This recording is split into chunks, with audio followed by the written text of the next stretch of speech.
Meus amados, nós vamos voltar ao nosso trilho, à nossa caminhada, no livro do profeta Isaías, que demos esse pequeno intervalo no fim de semana passado, por ocasião do nosso acampamento. Já estamos nesta caminhada há mais de 7 meses agora, pouco mais de 7 meses, desde o dia 16 de julho. E hoje chegamos à nossa 25ª mensagem e chegamos até o capítulo número 28 de Isaías, para onde eu peço que os irmãos já se dirijam. Durante essa caminhada, meus irmãos, nós temos aprendido este grande tema que eu quero convidar os irmãos a nós lermos juntos a uma só voz. Vamos lá, vai estar projetado ali o tema do livro de Isaías. Vamos lá? O Senhor removerá a iniquidade, trazendo a promessa por meio do reino e da pessoa do Messias. Eu queria pedir que os irmãos nós nos assentássemos. Só da recepção puder ajudar.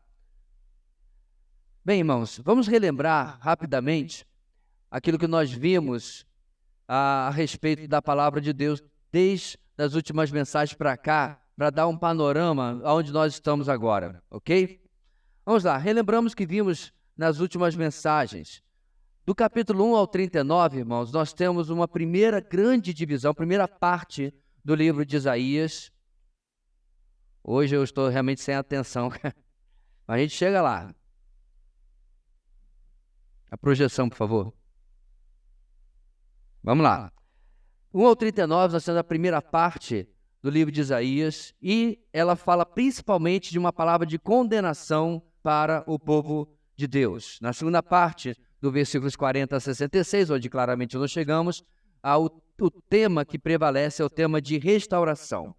Aí, meus irmãos, nós vimos do capítulo 13 até o 27, esta subdivisão que ali está projetada, aonde do 13 ao 27, nós vimos 11 capítulos, 13 a 23, de advertências de Deus para diversos grupos, 11 nações e grupos diferentes.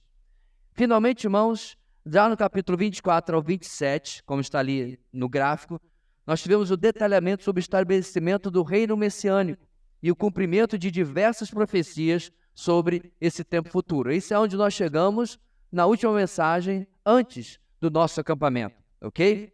Na mensagem do capítulo 24, a primeira mensagem de Isaías, depois de tais advertências, né, aprendemos como Deus promete cumprir a sua promessa de estabelecimento do reino messiânico no futuro e como ele vai, junto com essa promessa, remover todas as expressões do mal e do pecado. Na sequência, capítulo 25, Isaías representa o povo e começa a exaltar o Senhor diante daquilo que ele fará sobre a terra ao instaurar o seu reino. Fome, doenças e o constante risco de morte serão coisas do passado. O monte do Senhor, isto é, a partir de Jerusalém, a vitória se estabelecerá colocando ordem em todo o mundo. Depois, na sequência, capítulo 26, continuamos a aprender sobre diversos motivos pelos quais o Senhor será louvado no estabelecimento do seu reino. E aí no capítulo, finalmente, 27, vimos como o Senhor promete mais uma vez destruir a Satanás e todo o mal, como ele vai confrontar o povo de Deus nos dias de Isaías com a realidade do maravilhoso reino que vai vir. Hoje, meus irmãos, vamos começar uma nova subdivisão no livro de Isaías. Essa subdivisão vai hoje do capítulo 28 até o capítulo número 35. O tom de condenação, né, como está ali embaixo ainda do 1 ao 39, é o que prevalece, é um tom de confrontação. Esse é o principal foco do que vai acontecer em toda essa parte. Porém, o Senhor sempre vai trazer, irmãos, vislumbres, certo? Do futuro glorioso reino. E com esses vislumbres tentando atrair o seu povo para a obediência. É como eu expliquei com a ilustração da vara e da cenoura, certo? Há duas maneiras de você fazer o cavalo andar. Você dá com a varinha na anca dele, ou você coloca com a varinha uma cenoura na frente dele. Ou seja, você motiva pela confrontação, né? Pela parte dura, ou você motiva por uma promessa. E Deus faz as duas coisas para que o povo da antiguidade, e nós também hoje, não possamos dizer que a gente não entendeu. Deus tentou, de várias formas, assim, motivar o seu povo. Bem, hoje, irmãos, iniciando o capítulo 28, a nossa grande ideia vai nos ensinar o seguinte na nossa mensagem de hoje. As escolhas rebeldes dos infiéis não abalam os planos do Senhor. As escolhas rebeldes dos infiéis não abalam os planos do Senhor. Veremos como o reino do norte, Israel, e o reino do sul, Judá, são mais uma vez confrontados pelo Senhor, pelo seu orgulho, pela falta de confiança no Senhor, pela infidelidade para com o Senhor. E em meio a tudo isso, Deus novamente, irmãos, vai dar um vislumbre do futuro e do que o Senhor fará para o remanescente fiel quando ele soberanamente cumprir as suas promessas e estabelecer o seu reino. Vamos ver agora, meus irmãos, que eu já dei toda essa introdução, o que diz o nosso texto. A sua Bíblia já deve estar aberta, então vamos ler a uma só voz. É um texto um pouco longo, são 29 versículos. Peço a sua perseverança e paciência para que a gente leia e depois entenda melhor aquilo que Deus está falando aqui ao seu povo há 2.700 anos atrás. Diz assim a palavra do Senhor, a partir do versículo 1. Ai daquela coroa situada nos altos de um vale fértil, orgulho dos bêbados de Efraim. Ai de sua magnífica beleza, que agora é como a flor murcha. Ai dos que são dominados pelo vinho. Vejam, o Senhor envia alguém que é poderoso e forte, como chuva de granizo e vento destruidor, como violento aguaceiro e tromba d'água inundante. Ele a lançará com força ao chão. A coroa orgulhosa dos bêbados de Efraim será pisoteada. Sua magnífica beleza, localizada na cabeça de um vale fértil, é agora uma flor que murcha. Ela será como o figo maduro antes da colheita. Quem o vê, logo o apanha e come. Naquele dia, o Senhor dos Exércitos será uma coroa gloriosa, um belo diadema para o remanescente do seu povo. Ele será um espírito de justiça para aquele que se assenta para julgar, e força para os que fazem recuar o ataque na porta. E eles também cambaleiam pelo efeito do vinho, e não param em pé por causa da bebida fermentada. Os sacerdotes e os profetas cambaleiam por causa da bebida fermentada e estão desorientados devido ao vinho. Eles não conseguem parar em pé por causa da bebida fermentada. Confundem-se quando têm visões, tropeçam quando devem dar um veredito. Todas as mesas estão cobertas de vômito e não há um só lugar limpo. Quem é este? Quem é que está tentando ensinar? Eles perguntam. A quem está explicando a sua mensagem? A crianças desmamadas e a bebês recém-tirados do seio materno? Pois o que é que se diz é ordem sobre ordem, ordem sobre ordem, regra e mais regra. Há um pouco aqui, um pouco ali.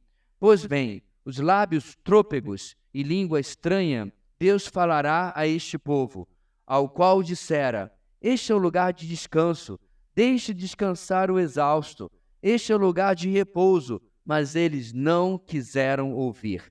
Por isso o Senhor lhes dirá, ordem sobre ordem, ordem sobre ordem, regra e mais regra, regra e mais regra, um pouco ali, um pouco aqui, um pouco ali, para que saiam, caiam de costas, firam-se, fiquem presos no laço e sejam capturados.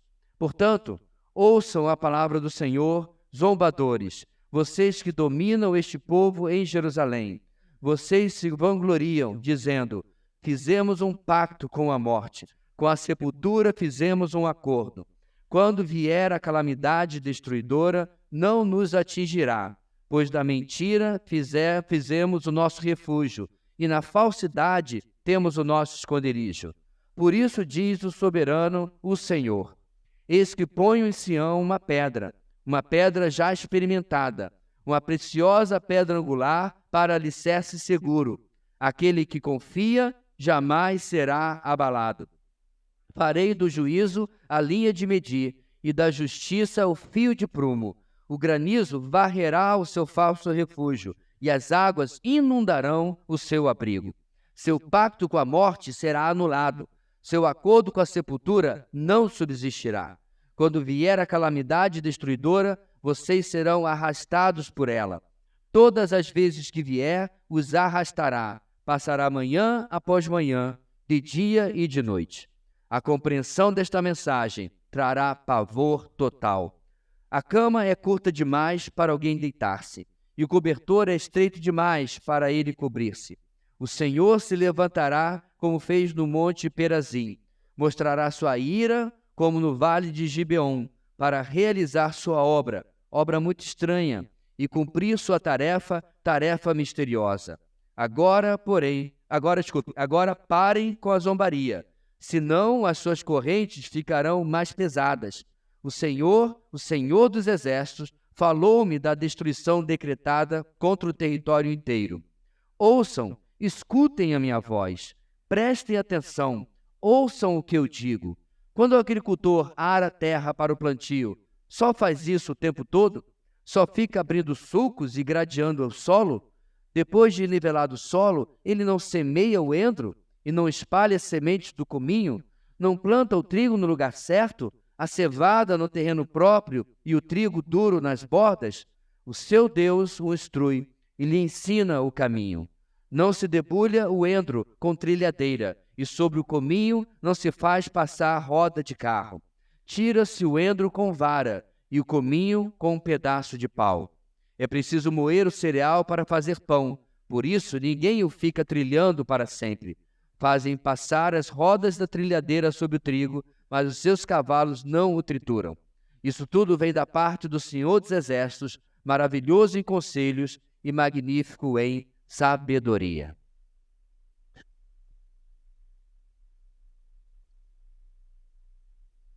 Nós vamos ver, meus irmãos, hoje 5 lições do nosso texto, onde nós vamos entender detalhes, obviamente, mais difíceis de compreender numa leitura superficial.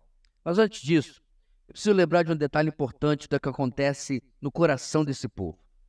Porque praticamente toda a história do povo de Deus esteve presente com o pecado da idolatria. Em si, idolatria parece algo primitivo, né? Algo para a gente ignorante, para nós da modernidade que nem pensamos em ter uma estátua na nossa casa e ficar ajoelhado na frente dela. Mas o importante, meus irmãos, não é a idolatria em si, mas o que está por trás desse pecado. Primeiro, idolatria traz o desejo de ser como outras pessoas, no caso deles, como outros povos. É a ideia de ser igual a quem está fazendo aquilo. E, insisto, já era ofensivo ao Senhor, porque ele havia escolhido Israel para ser um povo diferente.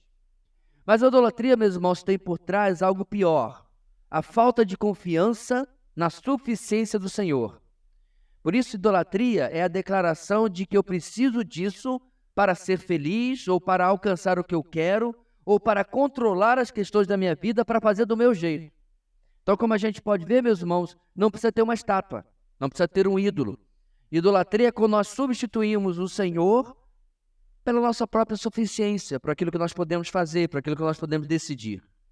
A idolatria estava presente no povo de Israel e de Judá, sim, mas ela era um reflexo de uma independência de Deus maior do que apenas colocar lá uma estátua de Baal, de Astarote ou de qualquer falso deus que poderia existir naquela época. Por isso, meus irmãos, nós vamos começar a ver como o Senhor aqui traz esta nova repreensão, as ramificações desse pecado de idolatria na vida prática de Israel ao norte e de Judá ao sul. As escolhas rebeldes dos infiéis, porém, não abalam os planos do Senhor. Do versículo 1 ao versículo 4, irmãos, iniciando a nossa caminhada, os rebeldes e desobedientes serão condenados por sua altivez, é o nosso primeiro ponto. Os rebeldes e desobedientes serão condenados por sua altivez. Acompanhe na sua Bíblia o verso 1. Ele começa com esse famoso ai, que aponta a repreensão, a condenação que o Senhor irá trazer sobre este povo. Povo que é identificado aqui pela sua bela cidade, situada nas montanhas e cercada por um vale fértil. Esta é a cidade de Samaria. Samaria foi construída, irmãos, pelo rei Onri, do norte, obviamente, de Israel, para ser a sua nova capital depois da divisão. A Jerusalém, que antes era a capital de todas, ficou com o reino do sul. Eles precisavam de uma nova capital e fizeram a bela cidade de Samaria. E aqui, meus irmãos, os habitantes desta cidade são chamados de bêbados orgulhosos. Aqui a embriaguez não é apenas da bebida alcoólica, não é apenas a embriaguez física. É uma metáfora, é uma ilustração do estado espiritual do povo de Deus. Por quê? O que acontece quando alguém está bêbado? Ele perde a sensatez, perde literalmente o equilíbrio fisicamente. Ele perde a ponderação. Às vezes fala coisas que não falaria quando estava sóbrio.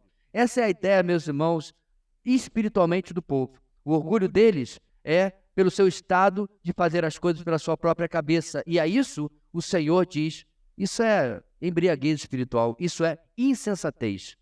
Eles também, diz o texto, possuíam uma beleza, mas esta beleza se foi. O Senhor está fazendo aqui a descrição para mostrar que a contenda com este povo não é sem motivo. Eles haviam sido abençoados tremendamente pelo Senhor, apesar de tudo, mas jogaram tudo fora. Por que estou dizendo apesar de tudo, irmãos? Porque, se você lembra a história do Reino do Norte, não há absolutamente nenhum rei de Israel, do Reino do Norte, sobre o qual se tenha dito que ele servia ao Senhor e que ele era temente ao Senhor. No sul, sim, em Judá, mas em Israel, não. Um após o outro, era pior do que o anterior.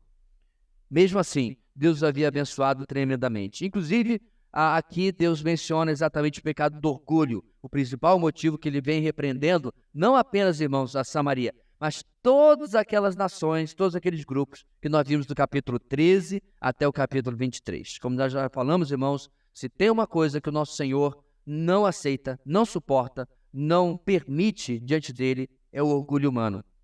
Como podemos ser orgulhosos, sendo tão pequenos diante de um grandioso Deus? Mas assim era o povo naquele tempo.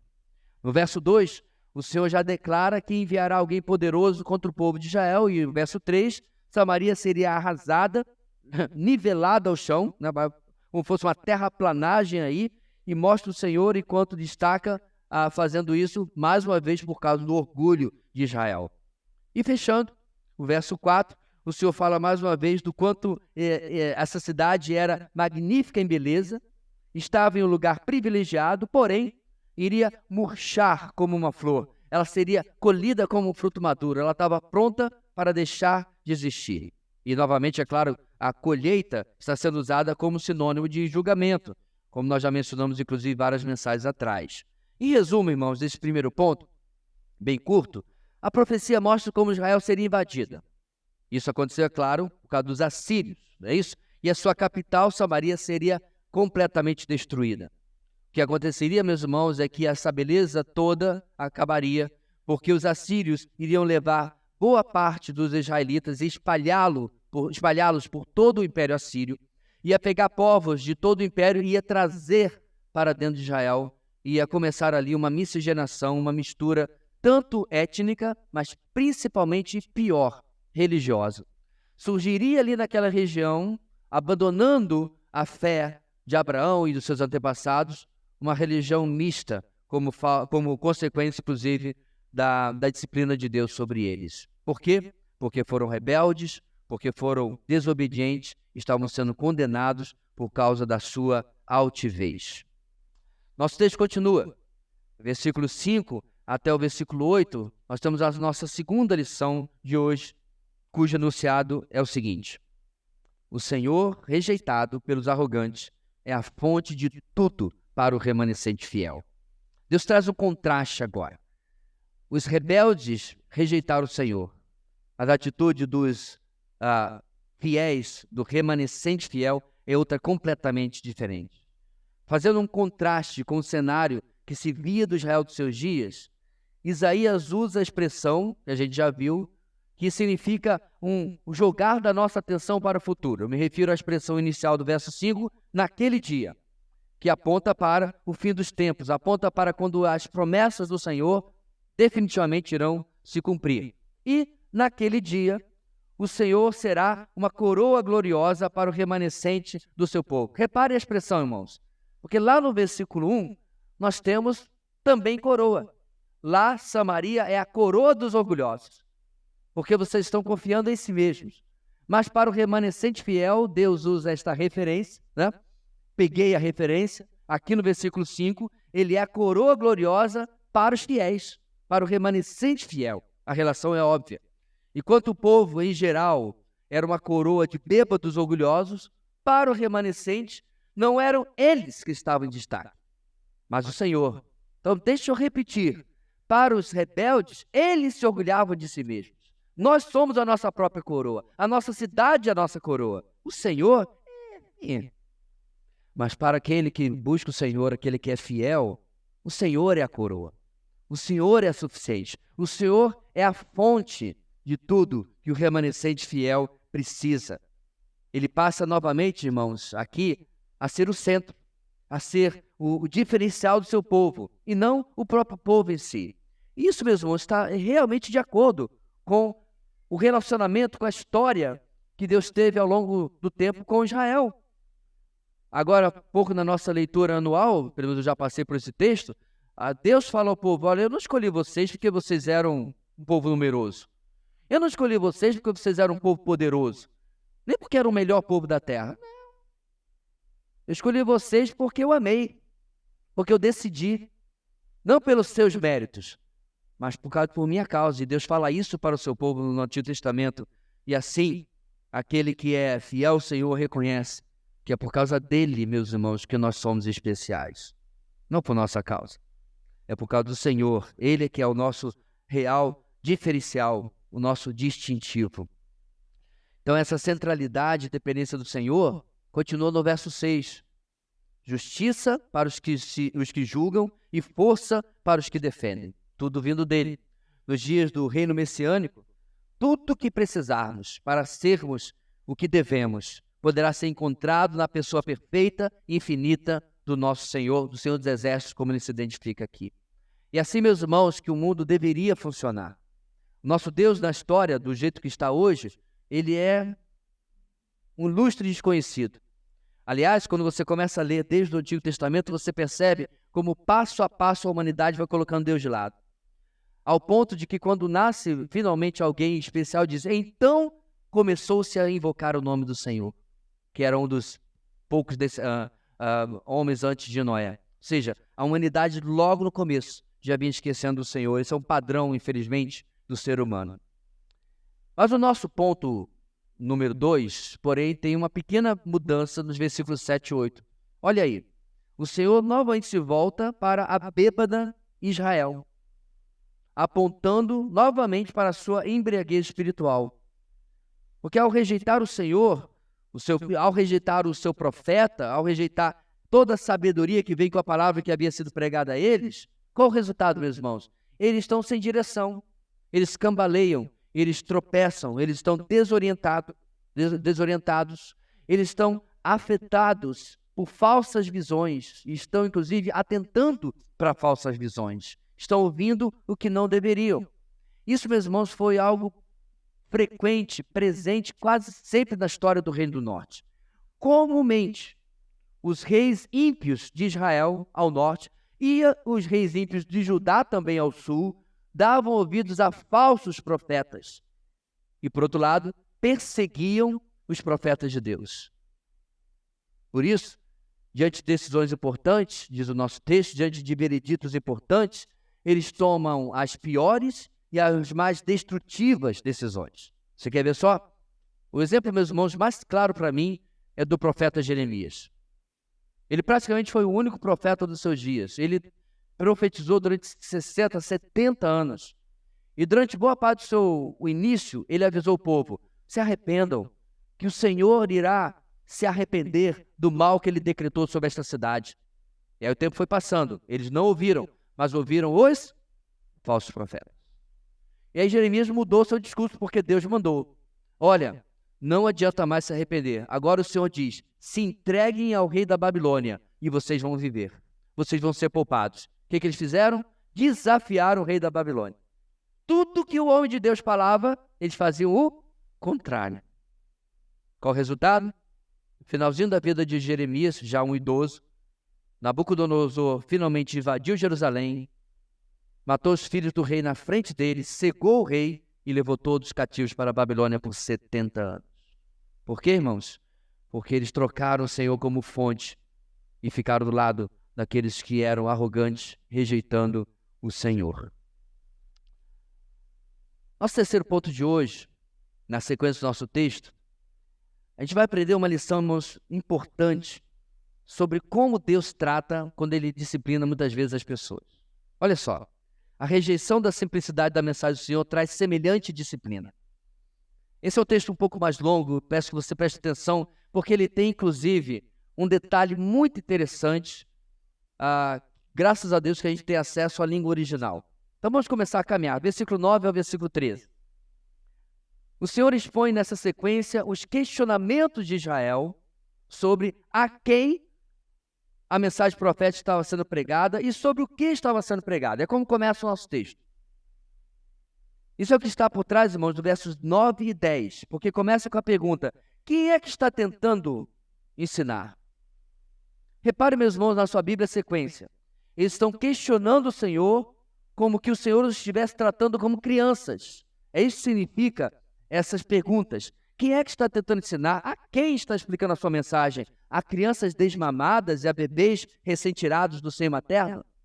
Em outras palavras, meus irmãos, o verso aqui, o verso 10, está trazendo essa indignação, vamos dizer assim, do povo, como se ele estivesse dizendo o seguinte, presta atenção, o Senhor só nos dá ordens como que a crianças, como se nós não soubéssemos o que fazer. Não é assim que a gente faz com a criança? Ei, vai escovar os dentes. Ei, vai tomar banho, lave atrás das orelhas. A gente não faz com crianças assim, dando muitas opções. Porque caso contrário, né? Se você perguntar para a criança, você vai querer tomar aqui esse arroz, feijão, né? Bife de fígado, nem eu aceito, né? Brócolis e tal, ou esse pote de sorvete. Ele vai tomar sorvete todo almoço, todo jantar, porque é criança. A criança não decide. Tem, inclusive, agora, irmãos, até uns vídeos na internet que é assim, ó. Você quer lavar a louça ou você quer apanhar? A criança, eu quero lavar a louça. Né? Escolha sábia, porque aí deu as opções certas. E o povo estava reclamando. Você está tratando a gente como criança. Irmãos, mas este era exatamente o problema. Porque pessoas maduras não precisam ser constantemente alertadas, advertidas e até ameaçadas, vez após vez.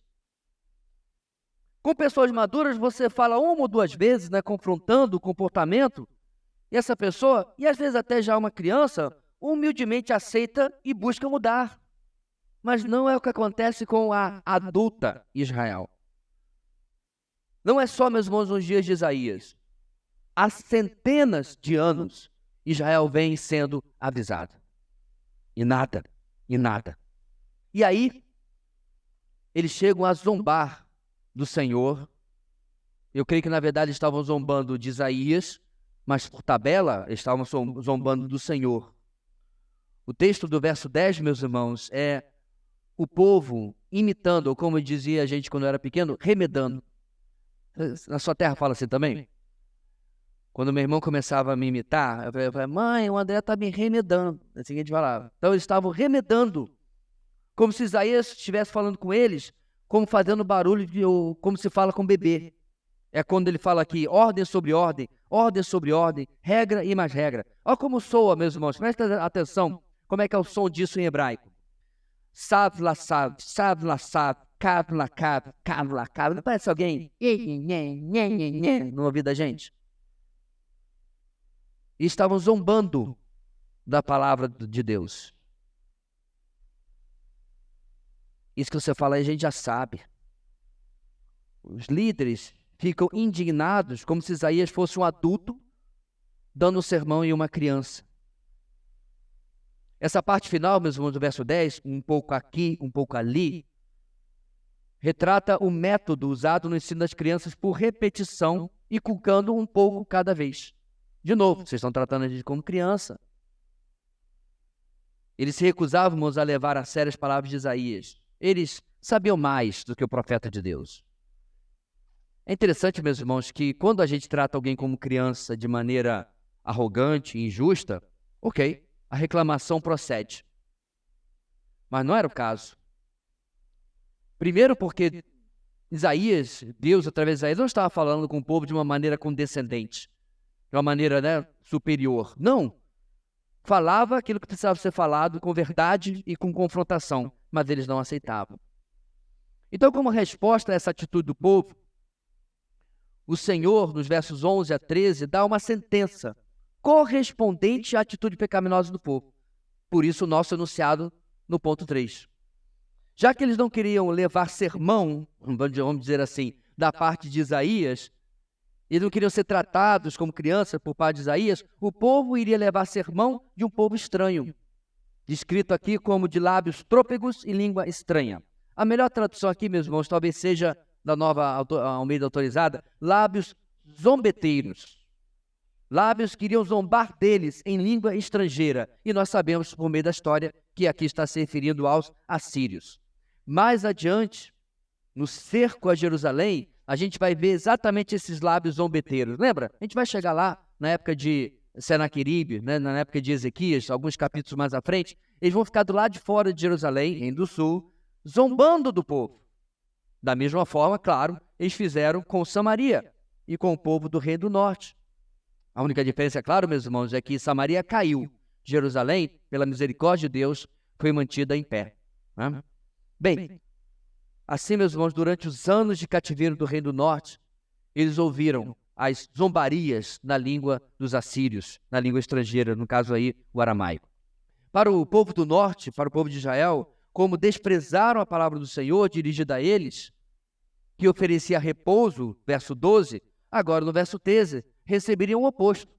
Recusaram o repouso oferecido por Deus, eles receberiam para que saiam, caiam de costas, firam-se, fiquem presos no laço e sejam capturados. Não querem ser tratados como crianças? Tudo bem, vocês vão ser tratados por crianças por um povo estrangeiro. Não querem o repouso que eu estou oferecendo? Tudo bem, vocês vão ter nenhum repouso e vão ser destruídos por um povo estrangeiro. A rejeição da simplicidade da mensagem do Senhor traz semelhante disciplina. Meus irmãos, o Evangelho, eu estou deixando as aplicações para o final, mas eu quero considerar isso, ele é tão simples e as pessoas complicam tanto. Inclusive, para mim, essa é uma das armas que Satanás usa para cegar o entendimento das pessoas. Eles acham que o Evangelho é algo complicado. Muitas igrejas e religiões colocam um monte de regras que a pessoa tem que fazer ou deixar de fazer. Mas veja bem, meus irmãos, quando o homem estava diante da ameaça da sua vida em Filipos, e ele vira para o apóstolo Paulo e diz: como poderei ser salvo? A resposta dele não foi complicada. Crê no Senhor Jesus Cristo. Ponto. De fato, meus irmãos, as pessoas e a sociedade criam uma confusão na sua mente de complexidade falsa sobre seguir a Jesus. E aí vem uma desculpa para não atender a mensagem do Evangelho. A mensagem é simples, mas recusam. Da maneira igualmente simples, o Senhor vai discipliná-los porque recusaram e rejeitaram a verdade. Por que estou dizendo isso? Porque se hoje Deus está falando para você, meu irmão, faça tal coisa, adivinha só o que você deve fazer? Tal coisa. Se Deus está falando para você, ande 100 metros, depois vira à direita e novamente à esquerda, o que você tem que fazer? Andar 100 metros, depois virar à direita e à esquerda. Como dizia a minha avó, vamos parar de inventar moda. Deus não deseja, meus irmãos, que sejamos criativos. Deus deseja que sejamos obedientes. O básico já satisfaz. O básico já preenche. Então, se você, meu irmão, vou vender meu peixe de novo, está achando muito básico fazer o seu devocional todo dia, meu irmão, deixar de ser um pouquinho arrogante. Porque se a palavra de Deus diz que aquele que medita na lei do Senhor de dia e de noite, Salmo 1, é como uma árvore plantada junto a semente de águas, eu acho que a palavra nesse básico tem razão, e não nós. A vida cristã é extremamente básica, não é complexa. Complexidade, meus irmãos, é coisa dos homens. A simplicidade da caminhada e do caminhar com o Senhor é coisa de Deus. Nosso texto vai mudar. Nossos últimos 2 pontos não são mais a respeito de Israel. Eu não sei exatamente, e isso provavelmente está na sua Bíblia, por que aqui em cima, no título, que não é parte do texto bíblico, você tem Ai de Efraim apenas. Efraim aqui, meus irmãos, é claro, está sendo usado para simbolizar o rei do norte, porque Efraim era a primeira tribo, quando você entrava em Israel. Então Efraim é que está no lugar de todo Israel. Mas na parte de baixo do nosso texto, irmãos, a partir do versículo 14, existe um portanto. E Deus vai falar agora com o reino do sul. E eu não sei exatamente por que os editores não incluíram isso no título que está aí. Mas o nosso quarto ponto, então, vai nos ensinar por causa disso o seguinte: aqueles que confiam em falsos socorros, em lugar do Senhor, sofrerão as consequências. Aqueles que confiam em falsos socorros, em lugar do Senhor, sofrerão as consequências. Nosso verso 14 começa com um portanto. Portanto, diante do que foi falado até aqui para e sobre Israel, os zombadores de liderar o povo de Israel deviam abrir bem os ouvidos. Porque agora ele vai falar com outros zombadores que também deveriam abrir bem os ouvidos, que são os zombadores de Jerusalém, o reino de Judá ao sul.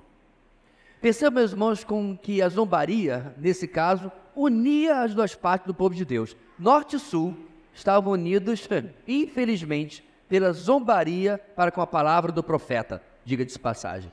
Péssimo, né? E o problema de Judá, meus irmãos, é o mesmo que Deus vem tratando nos capítulos anteriores.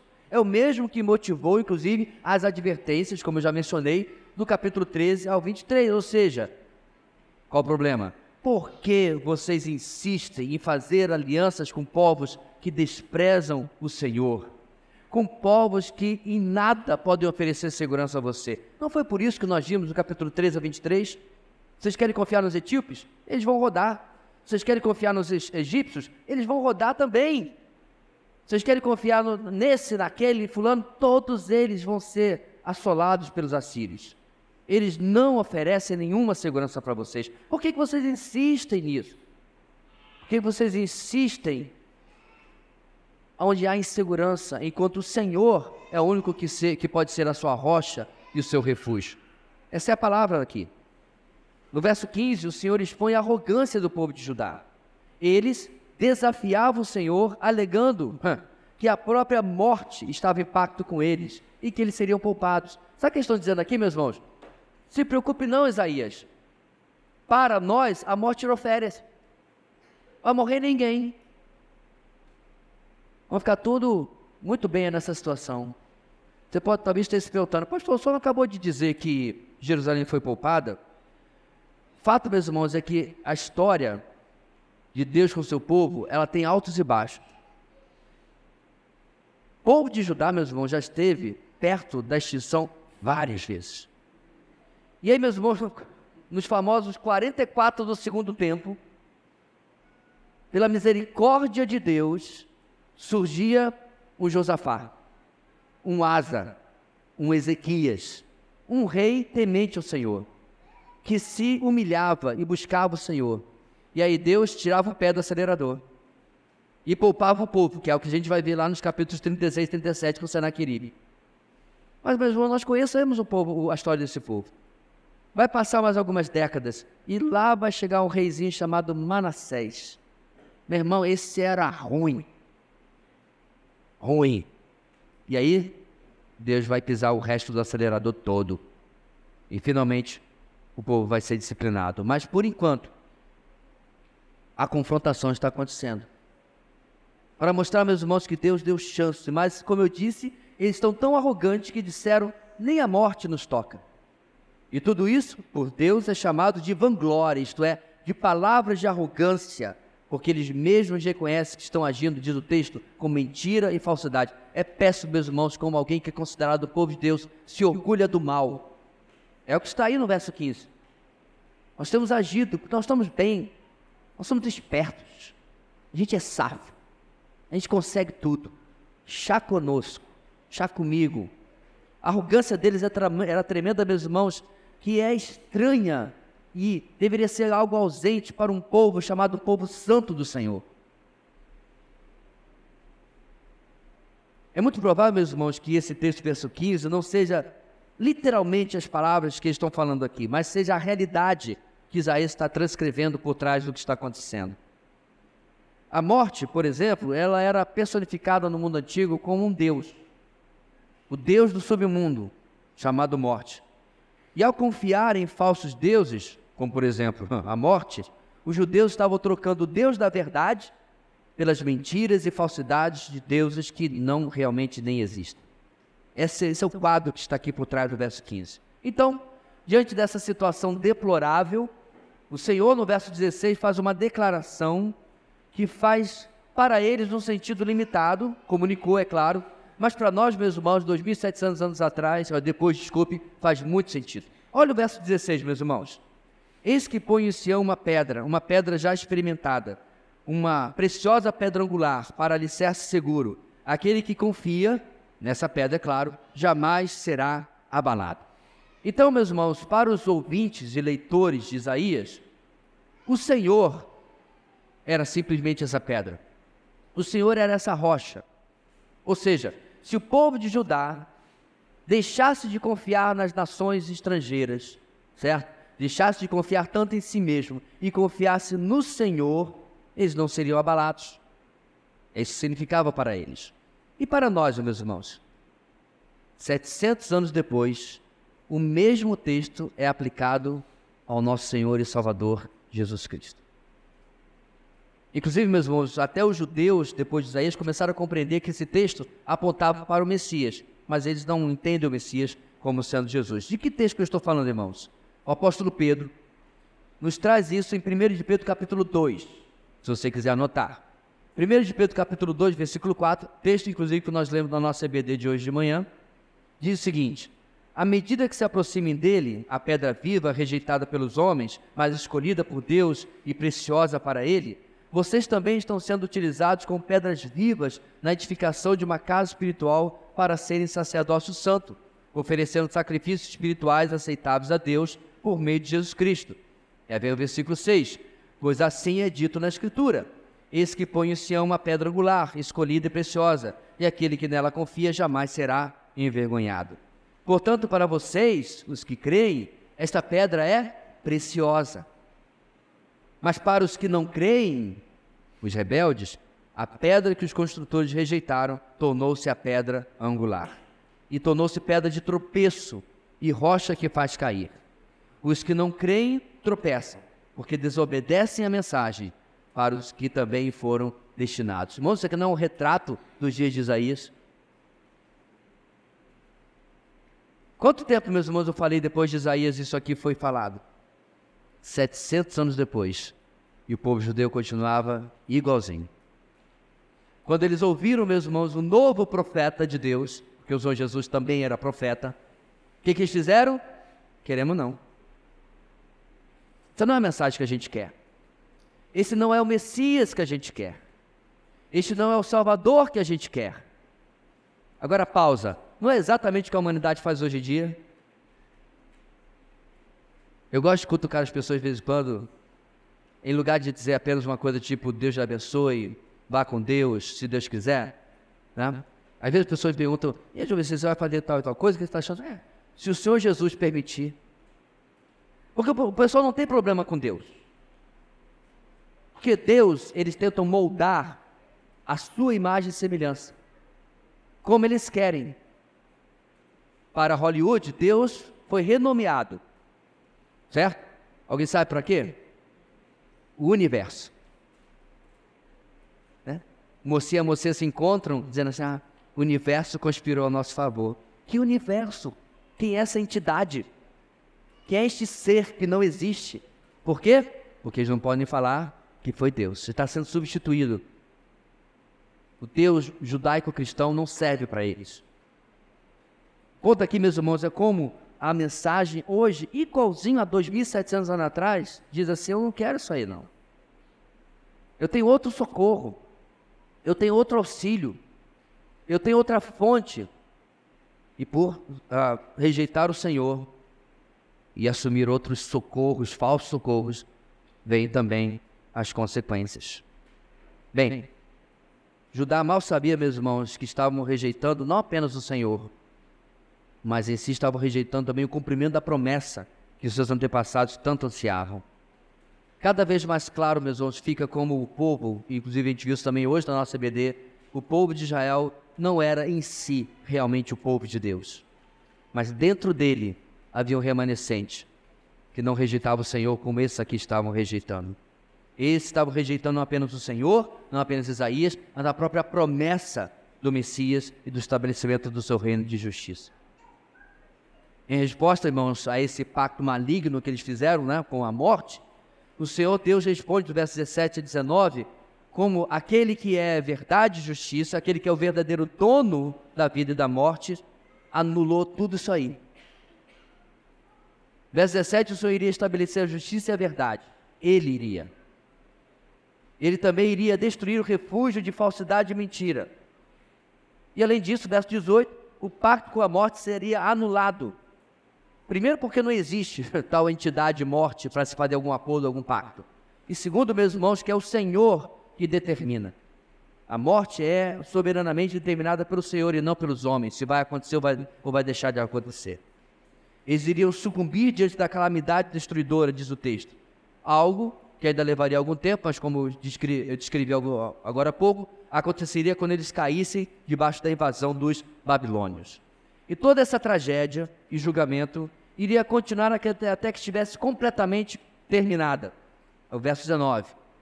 E ele completa: a compreensão dessa mensagem trará pavor total. Quando a ficha cair, vocês vão entrar em pavor. Porém, meus irmãos, infelizmente, foi tarde demais. Como é que funciona o tarde demais para nós hoje?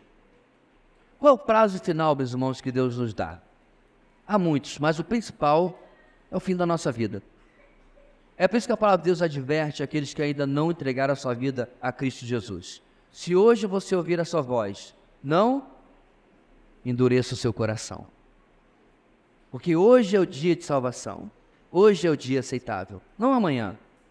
Não dominamos, meus irmãos, nem o próximo minuto, segundo, quanto mais o nosso amanhã. Então hoje é o dia de se entregar ao Senhor. Terminando o nosso ponto, meus irmãos, o verso 20 nos traz uma imagem para a compreensão. Confiar nos falsos deuses e alianças profanas é como tentar descansar em uma cama pequena demais, uma cama pequena demais para nós, ou tentar se aquecer com um cobertor estreito demais para nós. Esse versículo, meus irmãos, para mim é um pouco engraçado, porque a gente usava no seminário, porque era muito frio no inverno, 2, 3, 4, 5 graus, e não havia cobertor que cobrisse. E aí o pessoal lia o versículo 20 dizendo que o cobertor era curto demais para aquecer. Mas aqui a coisa é séria. Aqui estava apostando em falsos deuses, e eles eram como uma cama onde você não cabe, era como um cobertor que não cobre direito. Versículo 21 e 22, terminando, traz novamente, irmãos, o alerta de que o povo se levantará contra o pecado, que o Senhor se levantará contra o pecado do seu povo. E ele faz esse último apelo: agora, parem com a zombaria, senão as suas correntes ficarão mais pesadas. Parem de menosprezar a palavra do Senhor, parem de não levar a sério o que o meu profeta está falando. Infelizmente, meus irmãos, isso é algo que não foi atendido. E realmente ocorreu como o Senhor está dizendo aqui. Correntes pesadas vieram sobre eles. Quando o cumprimento veio, cerca de 100 anos no futuro, eles não ouviram o profeta do Senhor, ouviram falsos profetas. E é interessante, meus irmãos, como a gente vê isso exatamente acontecendo lá, como eu disse, em Jeremias. Jeremias capítulo 23 fala sobre esse assunto de não ouvir o Senhor e ouvir falsos profetas. Deixa eu ler para vocês só os versículos 29 a 32, se você depois puder, leia o capítulo 23 de Jeremias todo. Não é minha palavra como fogo? Pergunta o Senhor. É como um martelo que despedaça a rocha? Portanto, declara o Senhor, estou contra os profetas que roubam uns dos outros as minhas palavras. Sim, declara o Senhor. Estou contra os profetas que com as suas próprias línguas declaram oráculos. Sim, estou contra os que profetizam sonhos falsos, declara o Senhor. Eles os relatam e com suas mentiras irresponsáveis desviam o meu povo. Eu não os enviei, nem os autorizei, e eles não trazem benefício algum a este povo, declara o Senhor. Alguns dias atrás, meus irmãos, que, na verdade, um grupo que deveria ser um grupo de humor, alguém colocou uma coisa lá e tal, e eu fazer uma consideração e acabou se transformando em um debate. E eu educadamente coloquei algumas considerações ali, e claramente uma das pessoas que estavam respondendo mostrou como ela tinha uma noção completamente diferente daquilo que a palavra de Deus ensina. E eu, irmão, sinceramente aconselhei, falei, olha, eu creio que você precisa participar mais da EBD da sua igreja. É claro, eu não conheço a igreja dela e nem sei a qualidade da EBD, e foi lamentavelmente triste descobrir que não adiantava. Eu não falta um domingo na minha EBD. Eu falei, das duas, uma. Ou ela não presta atenção, ou é uma péssima escola bíblica dominical. Por que eu estou tocando nisso, meus irmãos? O texto diz, suas mentiras irresponsáveis desviam o meu povo. Quantas pessoas hoje, meus irmãos, estão sentados em uma igreja como você, estão ouvindo mentiras irresponsáveis que só servem para desviar aqueles que, às vezes, até sinceramente, querem buscar o Senhor. Por quê? Porque estão sendo vendidos falsos socorros. E, infelizmente, virá a consequência. Se alguém um dia, meus irmãos, lhe questionar sobre as ações do Senhor no Antigo Testamento, como, por exemplo, o cativeiro babilônico que eu acabei de escrever, você respeitosamente repreenda essa pessoa. Nosso Deus não é um Deus ruim, não é um Deus maldoso, não é um Deus irado. Não. Porque eles foram avisados, irmãos, vez após vez. Ainda assim, eles resolveram confiar em outros deuses, resolveram confiar em outras pessoas, resolveram confiar em outras nações. E eles desprezaram o Senhor. Nosso texto termina exatamente amarrando isso. Depois de mais essa advertência a Judá, dos versos 14 a 22, aí vai terminar agora o capítulo 28 com mais uma palavra de conforto e esperança. Primeiro foi a vara, lembra? Agora, mais um pouco de cenoura. Tentando atrair o seu povo para obedecer ao Senhor. Em quinto lugar, meus irmãos, a esperança de restauração de nosso declínio espiritual repousa no Deus que não desiste dos seus. A esperança de restauração do nosso declínio espiritual repousa não em nós, mas nesse Deus que não desiste de nós, que não desiste dos seus, versos 23 a 29. Bem, o Senhor os convoca a prestarem atenção à sua voz e ao que ele vai dizer. Versos 24 e 25, o Senhor lhes apresenta uma parábola agrícola, certo? Essa parábola possui uma lição que aponta para o solo precisando ser arado, receber suco, ser trabalhado de diversas formas e depois a semente ser colocada. Uma sequência de coisas. O que Deus está falando aqui, meus irmãos? Qual é a lição óbvia e simples? Não é complicada. Está no verso 26. Olha lá. O Senhor o instrui e lhe ensina o caminho. Ele usa esta parábola para dizer sobre... Você sabe o óbvio. Por exemplo, ninguém diz assim, olha, vamos embora para casa. Vamos sair de casa. Eu vou adiantando aqui e vou trancando a porta. Não tem sentido? As pessoas não saíram ainda. A ordem certa é, as pessoas saem, depois eu tranco a porta. As coisas têm uma lógica, as coisas têm uma sequência. É isso que Deus está dizendo para eles de maneira muito simples. Todo o mecanismo, meus irmãos, por exemplo, de plantio e cuidado com a colheita, tem uma lógica. E Deus está mostrando para eles como que eles haviam, inclusive, recebido isso do Senhor. A razão e a lógica para analisar as coisas, irmãos, foi dada a nós pelo nosso Deus. É preciso moer o cereal primeiro, para depois fazer o pão, diz o versículo 28. E não ao contrário. Não tem sentido isso. Simples, lógica. Então o Senhor está argumentando, meus irmãos, que as coisas mais simples da vida foram recebidas da parte dele e nós temos capacidade de entender por causa dele. Em outras palavras, meus irmãos, Deus está dizendo, o que está acontecendo com a cabeça de vocês? O que faltava aqui, meus irmãos, só é Deus começar a repetir as promessas lá de Deuteronômio, por exemplo. Se vocês me obedecerem, se vocês fizerem o que eu mando, se vocês se humilharem diante de mim, vocês serão abençoados.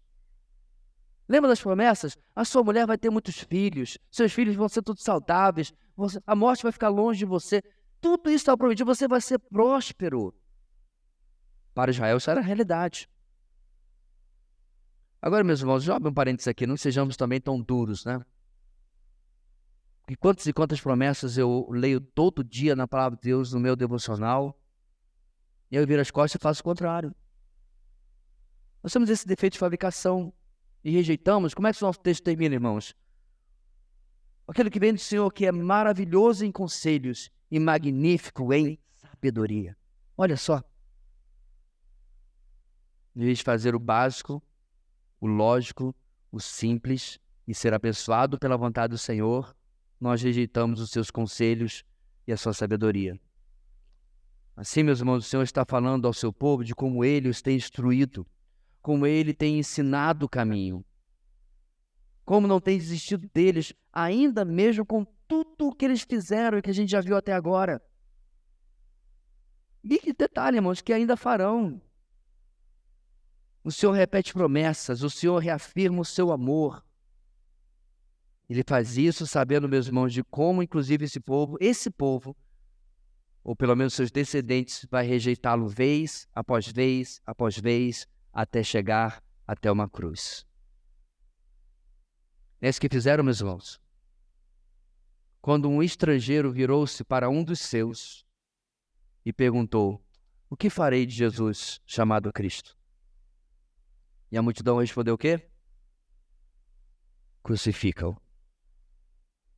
Esse foi o auge da rejeição. Esse foi o auge do repúdio. Esse foi o auge, meus irmãos, deles não entenderem como Deus, vez após vez, vem salvando este povo do seu declínio espiritual.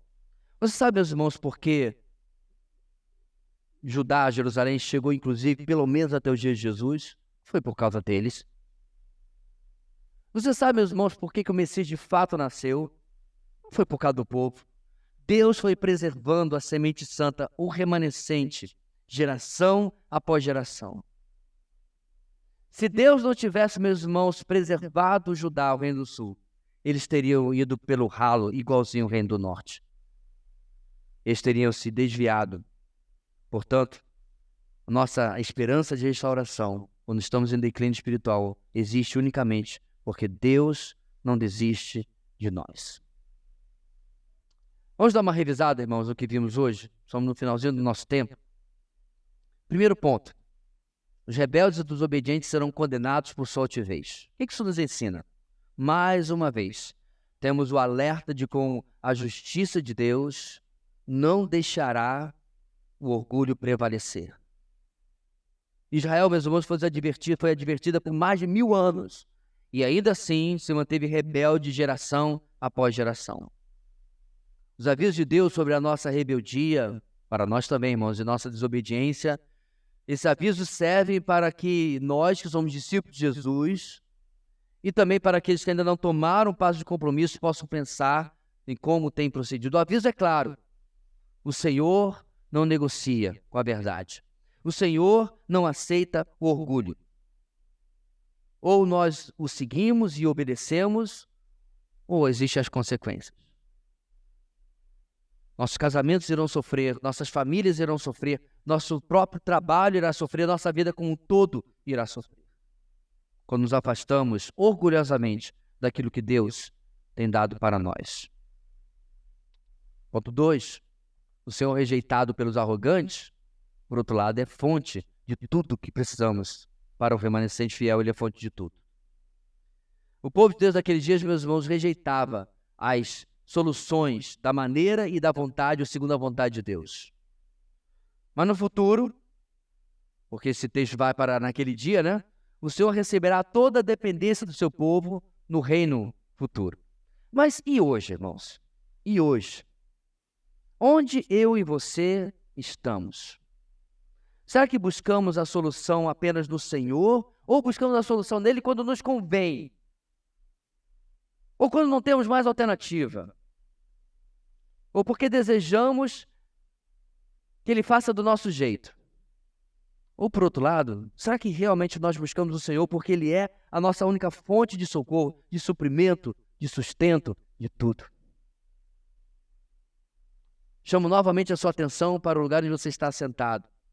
Porque lá está escrito o texto, parte dele de João, capítulo 15, versículo 5, que termina dizendo: sem mim, vocês não podem fazer coisa alguma. Certa vez, irmãos, alguém na internet viu uma foto das nossas cadeiras. E ela disse assim, eu tenho que admitir, eu já vi todo tipo de coisa escrita em cadeira de igreja. Geralmente coisas muito para cima, muito positivas. Mas eu nunca vi um versículo desse. Eu falei, pois é. Porque, irmãos, se nós atentarmos para isso todo dia, aquilo que eles escrevem nas outras cadeiras talvez aconteça. Se nós estivermos na videira verdadeira e não fizermos nada sem Ele, que é a videira verdadeira, aquilo que as pessoas gostam de falar, parecendo para-choque, frases para-choque de caminhão, as bênçãos que nós precisamos de fato virão sobre nós, porque tudo que precisamos, Ele será a nossa fonte. Isso nos leva ao nosso terceiro ponto. A rejeição da simplicidade da mensagem do Senhor traz semelhante disciplina. Será, meus irmãos, que nós, por outro lado, consideramos as soluções de Deus simples demais para nós?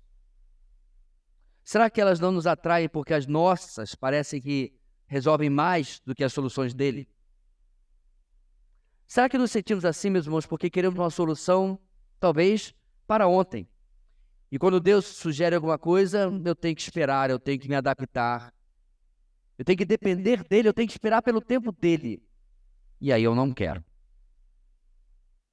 Temos que nos questionar, meus irmãos, se Deus tem falado e solucionado problemas na nossa vida e nós temos simplesmente ignorado.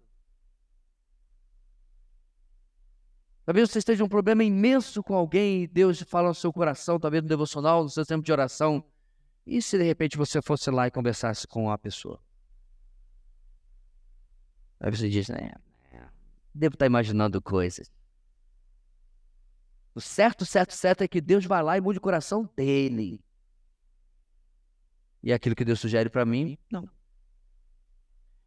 Quem sabe quando você ouve Deus dizendo assim, e se de repente você simplesmente perdoar? E você fica pensando, não pode ser tão simples assim. Não pode ser desse jeito.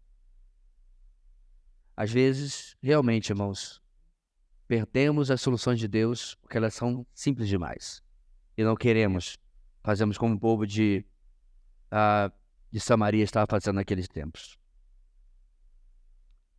Nosso quarto ponto diz o seguinte, aqueles que confiam em falsos socorros em lugar do Senhor sofrerão as consequências.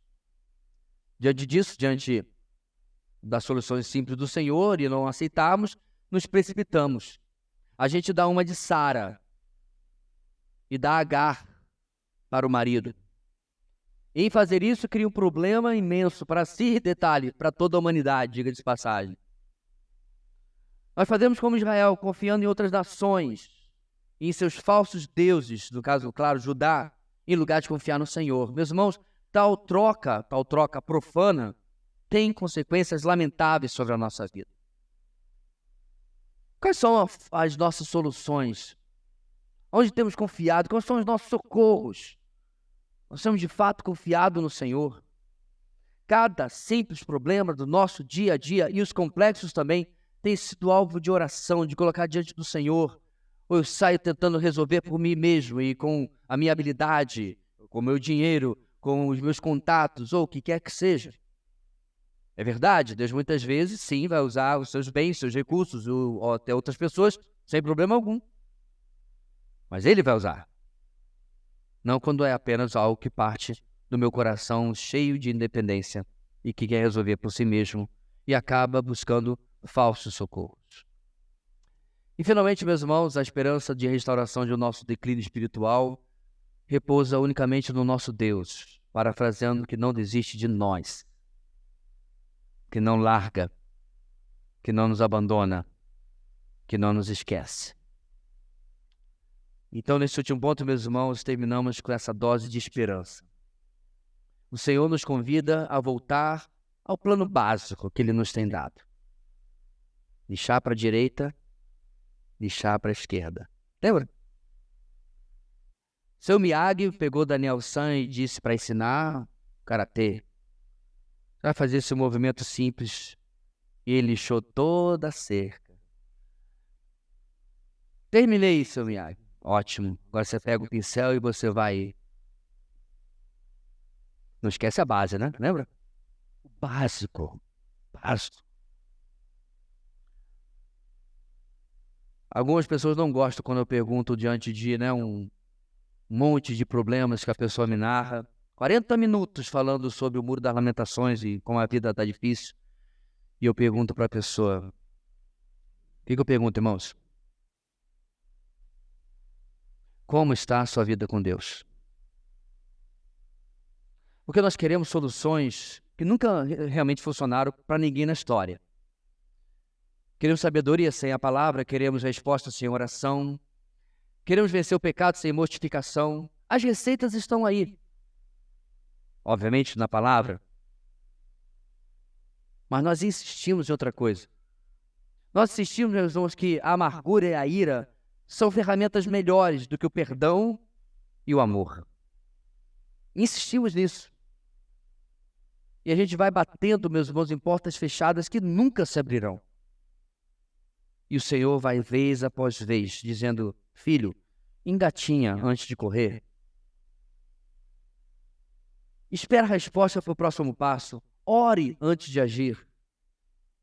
E o Deus que não desiste, meus irmãos, dos seus, de nós, nos desafia a deixar a rebeldia, deixar a arrogância, deixar a rejeição, a sua simples mensagem, deixar os falsos socorros e repousar somente naquilo que Ele tem nos dado e em quem tem nos dado.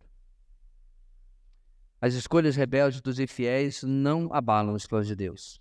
Por que eu sei disso, meus irmãos? Porque apesar de todo o cenário que a gente vê nesse livro, que viu neste capítulo, a história vai continuar, o remanescente fiel vai seguir em frente, o Messias chegou e Ele está no meio de nós. Tudo deu certo. Os planos do Senhor continuam, apesar de tanta dificuldade no meio do povo do Senhor. Que de nós, o nosso Deus possa receber algo diferente. Que nós possamos, irmão, nesta semana pensar, diante dos problemas que temos enfrentado e tudo mais, se nós temos rejeitado as soluções do Senhor ou temos abraçado o que Deus tem nos dado. Amém. Deus querido, muito obrigado pela tua rica palavra e que o Senhor nunca de nós possa ouvir uma palavra zombeteira, nos considerando, ó Deus, infantilizados da maneira como o Senhor fala conosco. Muito pelo contrário, que o que o Senhor falar para nós de maneira simples possa ser recebido com humildade, com submissão, sinais de verdadeira maturidade. Dá-nos isso, ó Deus, pela tua graça, porque aí certamente iremos contar as bênçãos daquilo que o Senhor estará fazendo nas nossas vidas. É o que oramos no nome de Jesus. Amém e amém.